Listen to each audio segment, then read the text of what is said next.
Hello, it's Ruby, and today I'm going to be reviewing overhyped study products. There are so many products which people in the study community, especially over on Instagram, will rave about, and even though people don't necessarily call them essential, there is a tendency for us to think that they are essentials and treat them like they are essentials because so many study accounts have them, etc. I definitely do have a lot of those overhyped study products, and I just wanted to give you a very honest review of all of the ones that I do have. Before we start this video, I'm so excited to announce that I'm releasing another yearly planner this year. I've basically designed my dream planner, filled it with unique spreads and daily planning sheets, and I know I'm biased, but I genuinely think this is the best planner out there, and I've used mine pretty much every day this year. It will launch on Tuesday the 30th of November, and I'm just so excited to share it with you. So we're going to start with one of my favourite products, which is mild liners. I've been using them for about 6 years now, and I would really recommend them. I would not say that these are overhyped. They're more expensive than other highlighters, but I think they're pretty affordable for what they are. I think it's good value for money, mainly because this is a dual tip pen. So on one side you have a highlighter, and on the other you have a marker pen. The best thing about these is the colours. They are mild colours, and all of them are just so pretty. I love these. It's also just an aesthetic design. I think these pens look very nice on somebody's desk. Then for cons, there is no grip on the pen. Secondly, the felt tip does wear down quite quickly, like more quickly than other felt tips. Next, white lines paper. Spoken about a lot in the study community a couple of years ago, and really I think that's for good reason.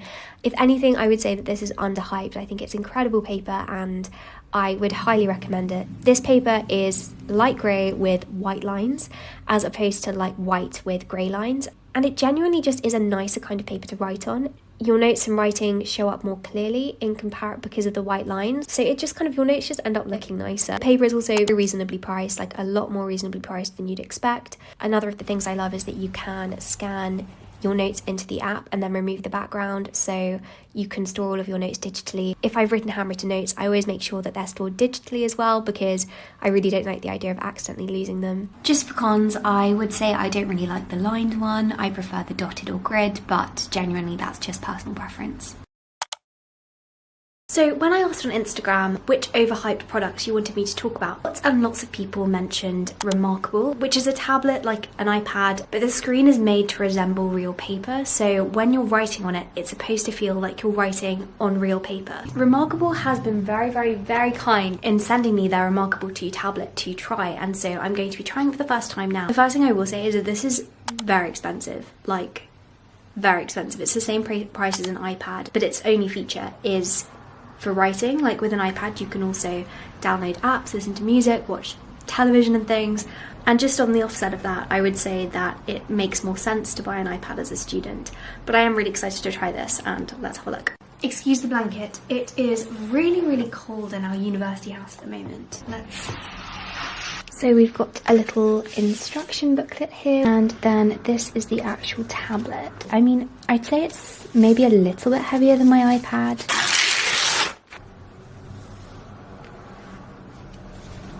So I've just set it up, and I love the design of this so much. Look as well, this case is magnetic.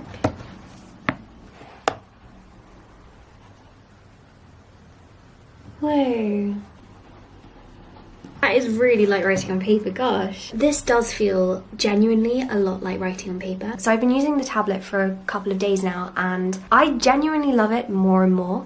My first instinct, I've got to say, I did think it was very overhyped. Like, yes, I thought it was cool when I first wrote with it, and I was like, oh yeah, well, this really resembles writing on paper. But it's taken me using it for a couple of days to actually realise how much I do love it, and I've been using it so much over the last few days for planning my essays and doing mind maps. But is it overhyped? I'm going to run through the pros and cons. First of all, pros. The big one is it actually does feel like writing on paper. I'm going to talk about the paper-like screen protector in this video, and I found that didn't resemble writing on paper, whereas this actually does. The screen on the Remarkable is also like the Kindle, so it doesn't have a glare, so you could use it in direct sunlight. I think one of my favourite things about it, and this is a really massive pro if you're using it for studying, is that there are no notifications. Yes, an iPad is great because it's got loads of other features other than just being able to write on it, but actually with this, like, I've really enjoyed the simplicity of it, and the fact that I'm not getting notifications coming through, I don't have distractions from other apps and websites. It's literally just the paper. It's like you're working from a notebook. One of the things I also love is it syncs automatically with your laptop. As soon as you've written something up on your Remarkable, you'll be able to access it on your laptop and download it as a PDF. And then finally it works the other way, so you can export files, but also you can import files. So if you've got a reading that you want to read, you can just drag it into the desktop app and then it will appear on your Remarkable. I just think it's so cool. Honestly, I'm loving using it. But I will run through some cons as well, because there are some cons. Now, the number one con is, of course, that this is very expensive. It's the same price as the iPad, whereas an iPad could be used as an alternative to a laptop because you can attach like a keyboard, you can type things up. The Remarkable can only be used as a notebook, and so it is harder to justify that really steep price point. So yes, crazily expensive. That is the number one downside. So it's very good at what it does, like resembling a notebook, but it also means that there are some things where it is lacking. Like, it does lag quite a lot. So when you're like going between documents, it does take a moment to load. It's a bit like the Kindle in that regard. I find the same thing with my Kindle. And that can be annoying. I mean, I haven't found it really to be an issue. Potentially, you might also find it frustrating that you've got to use the desktop version to like access all of the settings and change settings. And then finally, it is all in black and white, which might be a complete game changer for you because some people really like to use colour when they're highlighting and annotating. And with the iPad, you have like an unlimited number of colours that you can highlight with, whereas this is only black and white. Next, the iPad and Apple Pencils. So I bought this iPad in 2018 when I started university, and this is just the original iPad, not the iPad Pro. Honestly, I do not understand why so many people rave about the iPad Pro. I find that this does everything I would need an iPad to do as a student. Like, it's compatible with the Apple Pencil, which I think is the most important thing. And the price difference is absolutely massive between the iPad and the iPad Pro. My dad has the Pro and he let me try it out for a few days. Genuinely, there was nothing that the iPad Pro did that I thought was better than the iPad in terms of functionality for students. An iPad can be a useful companion for studying. It's lighter than a laptop, which is a very big bonus. So if you like to study on the go, you have lots of classes on campus. And there are so many ways that a tablet does come in useful for studying. I can film a whole video on how I use my tablet for studying. I wouldn't say it's necessary. If you have a laptop, then you definitely don't need a tablet. But if you like handwriting your notes, then an iPad or another tablet can be a useful companion. I will say though that I don't think the iPad does anything in particular which another tablet with a compatible pencil couldn't do. It just depends on what you're using it for. If you're just using it for annotating readings and writing up handwritten notes, I think any of the tablets kind of suffice. And then, just for cons, the lack of resistance does make it kind of awkward to write on the glass screen. So that leads us perfectly into Paper-like, which is a screen protector which is supposed to make it feel like you're writing on paper when using your iPad. So there are so many people who rave about the Paper-like screen protector and say it's one of the best things they ever bought, but I really did not understand the hype. In fact, I actually have now taken it off. I took it off a couple of days ago. I wanted to give it a fair run and use it for a little while, but I genuinely just think that the cons outweigh the pros, and I would say don't waste your money on this because it is £30, which is expensive for a screen protector, especially when there are quite a few downsides. Okay, so I'm going to start with the pros.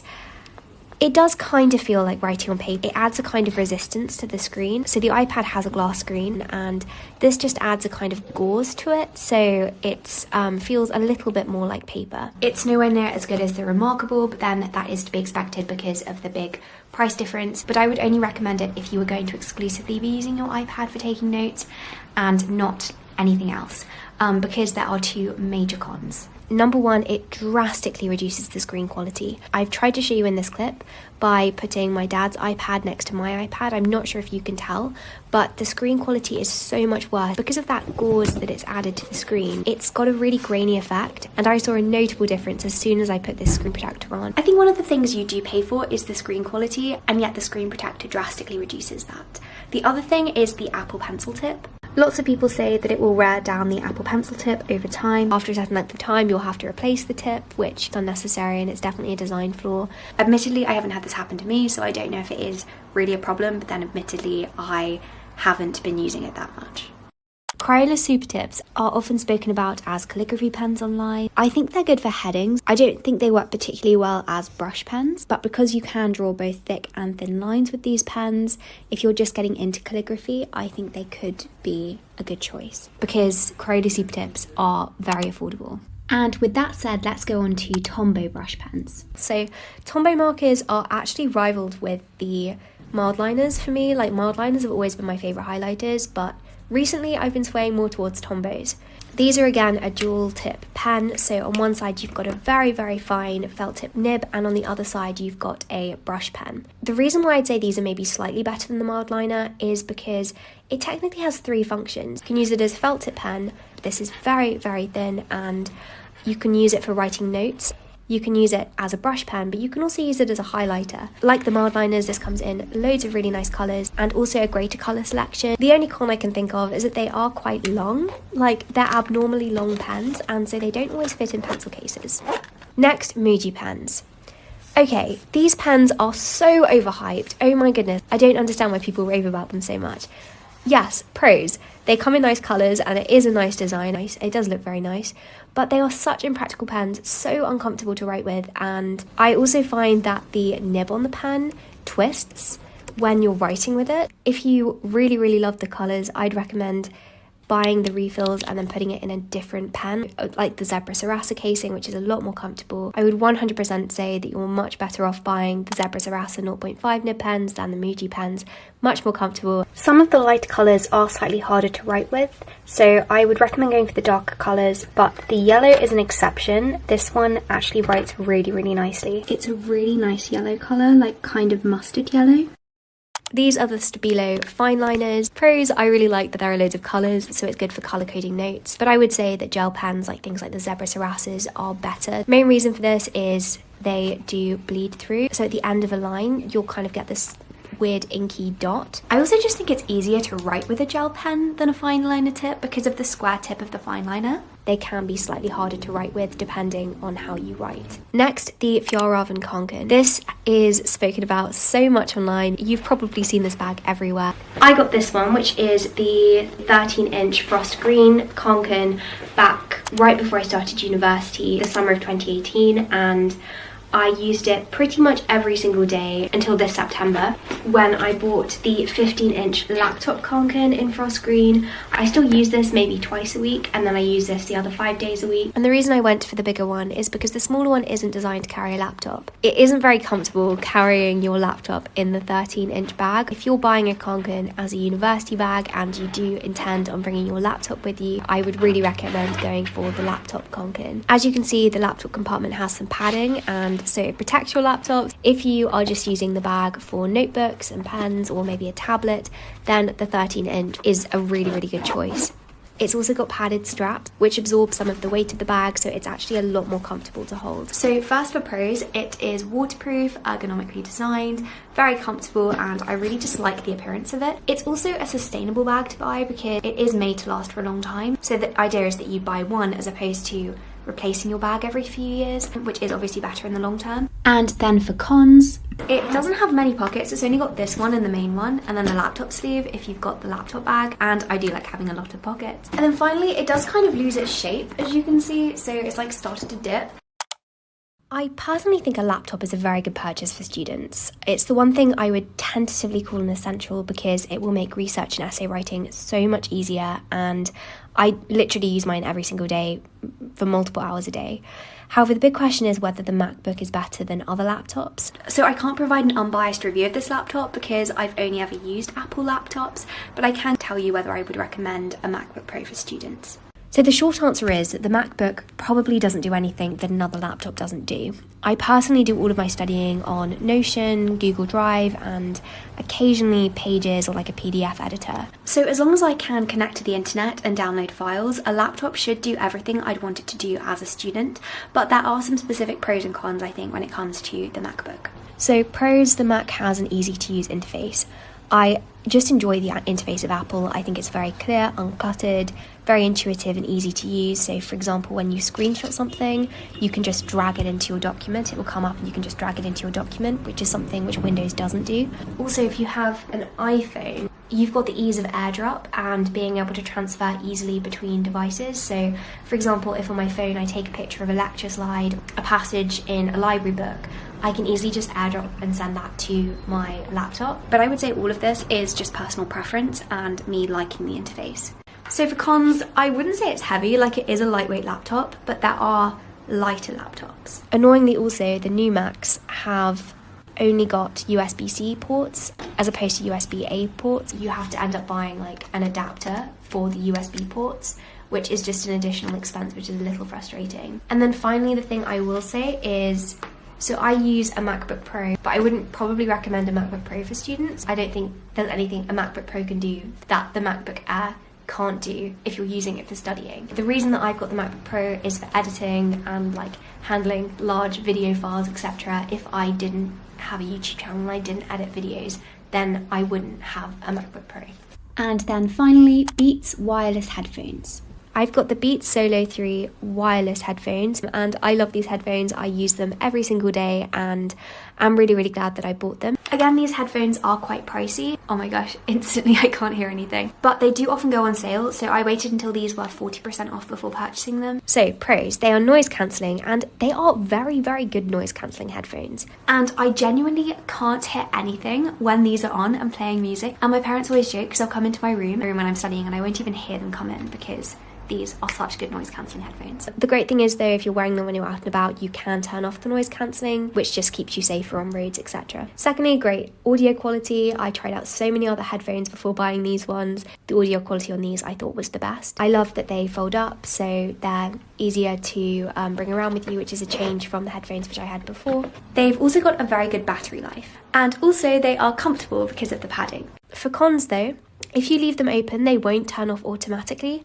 On quite a few occasions, I've forgotten to close them and the battery has drained. And also they can get uncomfy and like put a pressure on your ears and give you a bit of a headache if you wear them for over like 2 hours at a time. So thank you so much for watching this video. I hope you enjoyed watching it and I hope it was in some way helpful. Remember that none of these things are essentials for students. These tools can help you study. They are not essential. I just wanted to give some honest reviews of these products because I know that they are spoken about a lot. And also just to tag on to the end of this video, as I mentioned at the beginning, I am releasing a yearly planner again this year. I released an academic planner in September. This one's from January to December and the spreads are slightly more lifestyle focused, but the daily planning sheets are pretty much identical to the ones in the academic planner. And actually of the academic planner and the yearly planner, I personally prefer the yearly planner. So this will be available on Tuesday the 30th. This will cost £16 and be available on my website, Pumpkin Productivity. So to celebrate the launch of the yearly planner, I'm actually going to be hosting a giveaway where you can win every product that we are currently selling on Pumpkin Productivity. The notebook, which is like a dotted notebook,